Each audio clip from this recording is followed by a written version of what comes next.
Do I have everybody's attention now?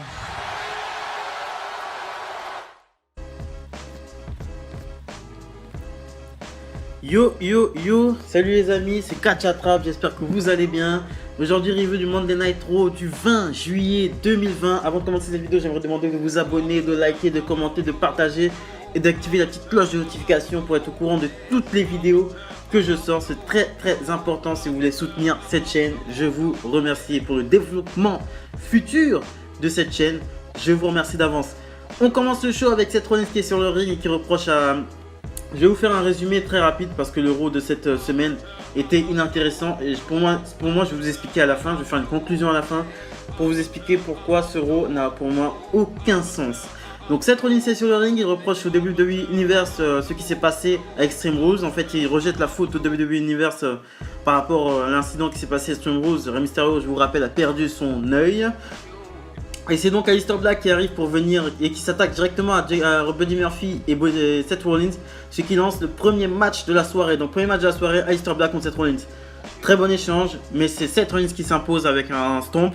Et ensuite à la fin du match, Murphy et Rollins poursuivent l'attaque et s'acharnent sur le bras droit d'Aleister Black. Ensuite on se retrouve en backstage avec MVP, R-Truth et Bobby Lashley.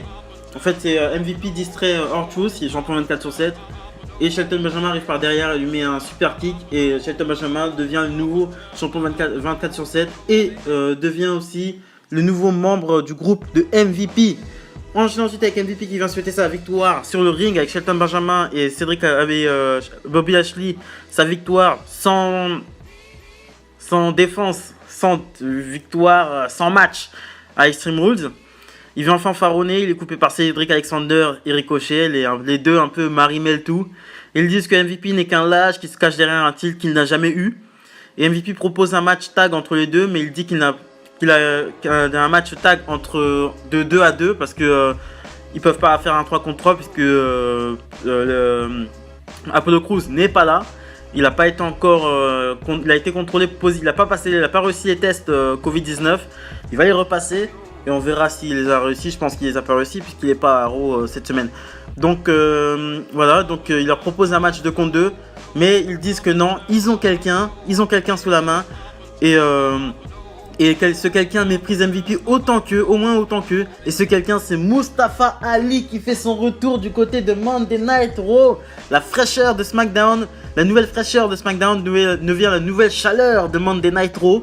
Ça fait plaisir de revoir Mustafa Ali. Ça se voit qu'il s'est pas lâché il s'est pas relâché physiquement. Il les laisse tomber, il a pris un peu de masse quand même, ça se voit de ouf. Et je suis très content de le revoir. Et je suis content de le revoir, mais aussi il faut une bonne utilisation derrière. C'est très important. Et aussi, ça veut dire aussi que Mustafa Ali n'est pas le hacker parce que tout le monde pensait que Mustafa Ali était le hacker. Non, Mustafa Ali n'est pas le hacker. Donc nous avons un match Mustafa Ali et Cedric Alexander Ricochet contre MVP, Shelton Benjamin et Bobby Lashley. Ali fait le show, Mustafa Ali fait le show. Ça se voit qu'il est en forme, ça se voit qu'il est content d'être là. Ça fait plaisir aussi de le revoir. Donc le final du match, c'est MVP qui essaie de mettre un Yakuza Kick à Mustafa Ali. Mustafa Ali esquive. MVP s'empierge le pied dans le coin du ring.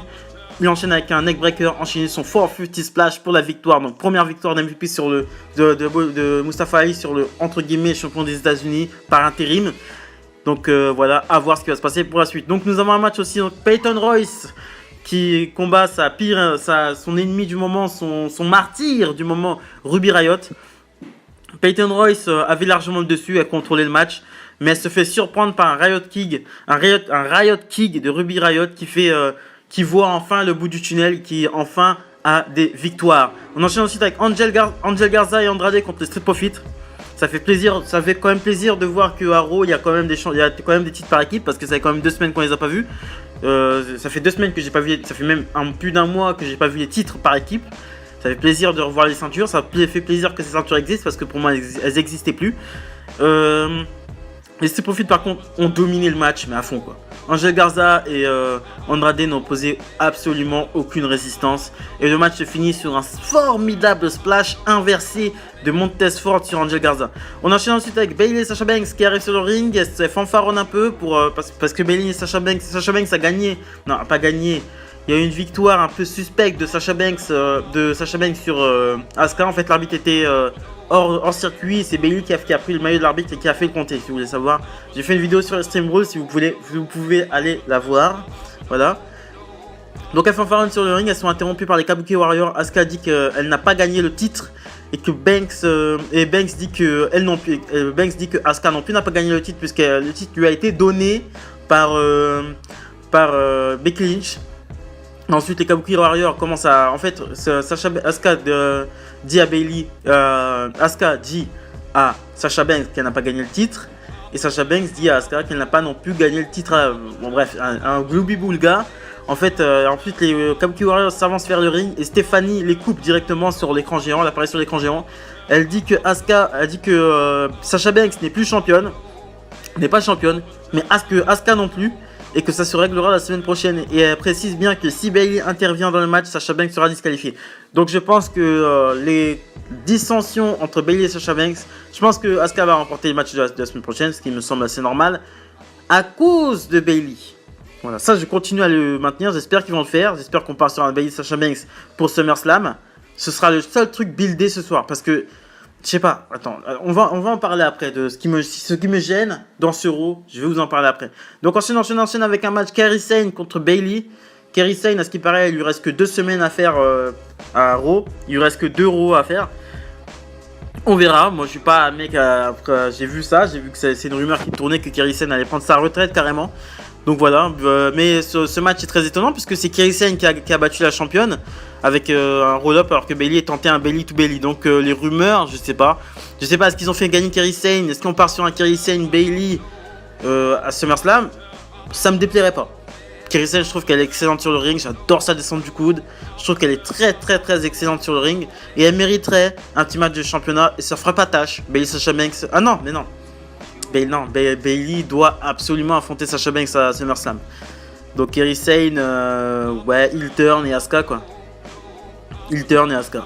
Voilà, donc c'est à voir le destin de Kairi Sane à WWE est en jeu et le destin de Kairi Sane à Raw aussi. Donc on verra, j'essaierai de suivre de près ce qui va se passer pour elle.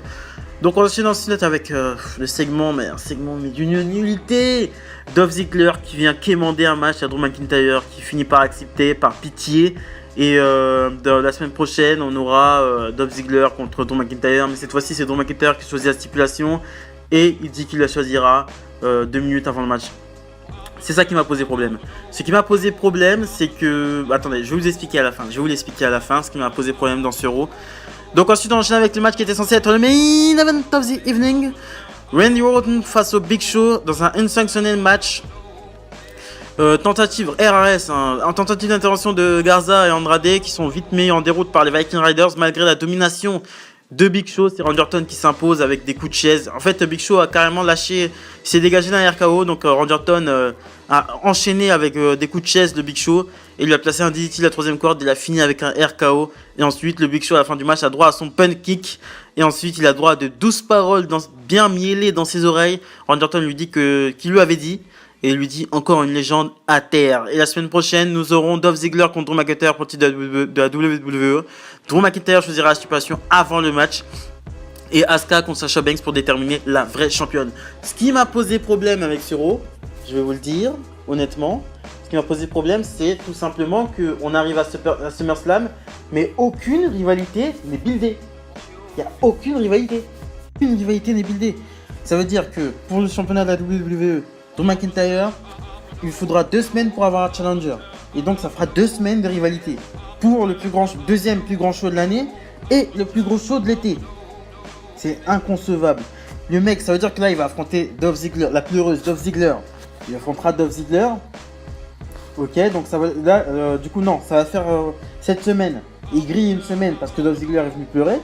La semaine prochaine, il grillera une autre semaine parce que Dolph Ziggler, il aura son match contre Dolph Ziggler et ce sera sans doute le main event. et il lui restera 2 semaines pour avoir une rivalité potentiellement avec Randy Orton. Vous croyez qu'une rivalité Randy Orton, Drew McIntyre, ça se build dans 2 semaines? Mais là, ce show, c'est tous les problèmes de la WWE condensés dans un seul show. NXT, regardez ce qu'ils font. NXT, le catch, ça a toujours été comme ça. Quand un pay-per-view se finit, là, Extreme Rules, on recommence directement avec des rivalités, un show fort, avec des rivalités fortes et des segments forts. On part sur de nouvelles bases. Là, ça va pas du tout. C'est, vas-y, cette une fois une rivalité avec, cette rivalité avec Mysterio, on est d'accord. Mais Mysterio, il est une fois sur 30, donc ça fait que Aleister Black est obligé de venir.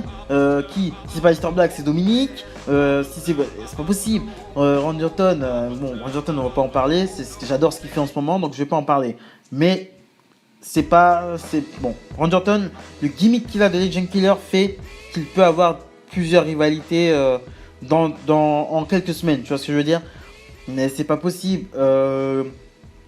L'autre, en fait, par exemple, Cedric Alexander et Ricochet, ils sont tout le temps, ça fait 2 semaines, ils sont toujours là, mais ils n'ont servi absolument à rien à part se faire défoncer la gueule. Angel Garza et Andrade, où ils veulent en venir avec eux, ça fait au moins depuis le début du confinement. J'adore ces 2 catcheurs, mais je suis gavé. Je suis gavé d'eux.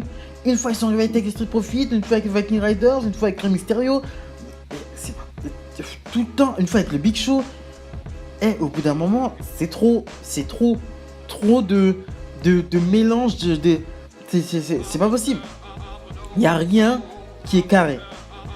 On est à 3 semaines de SummerSlam. Il n'y a pas une seule rivalité qui est buildée. Pas un seul match qui semble être préparé. Oh les gars, réveillez-vous. L'équipe créative de la WWE, réveillez-vous. Parce que ça, c'est de la grosse merde. Ce Raw, je vous le dis, c'est de la grosse merde. Je vais même pas chercher à discuter. Je vais même pas chercher à faire... Non, il y a du... Le ring, ok, il n'y a pas de souci, le ring est bien, mais quelle rivalité est buildée? On regarde le catch pour des rivalités. Là, est-ce que vous pourrez me dire, à partir de ce Raw-là, quel match il y aura pour SummerSlam? Me dites pas que Drew McIntyre affrontera Dolph Ziggler à SummerSlam. Ça n'a aucun sens. Putain, NXT le font. NXT, à chaque fois qu'il y a un NXT Takeover, directement le lendemain, on part sur de nouvelles rivalités, sur de nouveaux trucs. Voilà, ou si on part pas sur de nouvelles rivalités directes, je demande pas que Randy Orton aille attaquer Drew McIntyre directement, mais des petites prémices, quelque chose à se mettre sous la dent. Mais là, il y a rien qui est intéressant. Dolph Ziggler contre McIntyre, on l'a eu dimanche, wesh. On a vu que Dolph Ziggler ne pouvait rien contre McIntyre. Il ne peut rien. Il ne peut rien. En plus, c'est lui qui a choisi la stipulation. C'était un match extrême pour lui et pas pour Drew. Tu ne peux rien contre McIntyre. Arrête les frais. Arrête-en là. Ils nous refoutent un Dolph Ziggler histoire de nous faire perdre du temps. Parce qu'ils ont rien. En fait, ils ont rien à nous mettre sous la dent. Ils ont rien à nous... Je suis désolé. Mais tu me mets un Drew McIntyre, Dolph Ziggler 2 semaines de suite pour le titre de la WWE. C'est que t'as rien. C'est que tu n'as rien. C'est que ton équipe créative, c'est de la merde. Il faut changer. Au bout d'un moment, il faut changer. Là, c'est de la grosse merde. Ce Raw là, je suis pas content. C'est de la grosse merde. J'espérais beaucoup pour ce Raw là.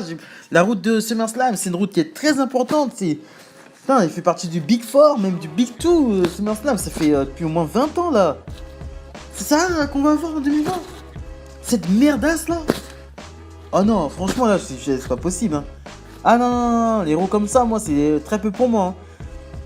Ah non, moi je suis pas client. Dites-moi ce que vous en pensez en commentaire, likez, commentez, partagez, c'est très important pour le développement de la chaîne. Salut les amis. Et si vous voulez en discuter avec moi, si vous n'êtes pas d'accord, n'hésitez pas à m'en parler en commentaire ou sur Instagram aussi, EddieGBN, c'est là où je suis le plus actif. Je vous remercie de m'avoir écouté. Likez, commentez, partagez, c'est très important pour le développement de la chaîne. N'hésitez pas à activer la petite cloche de notification pour être au courant de toutes les news que je sors. Et salut les amis, bon début de semaine.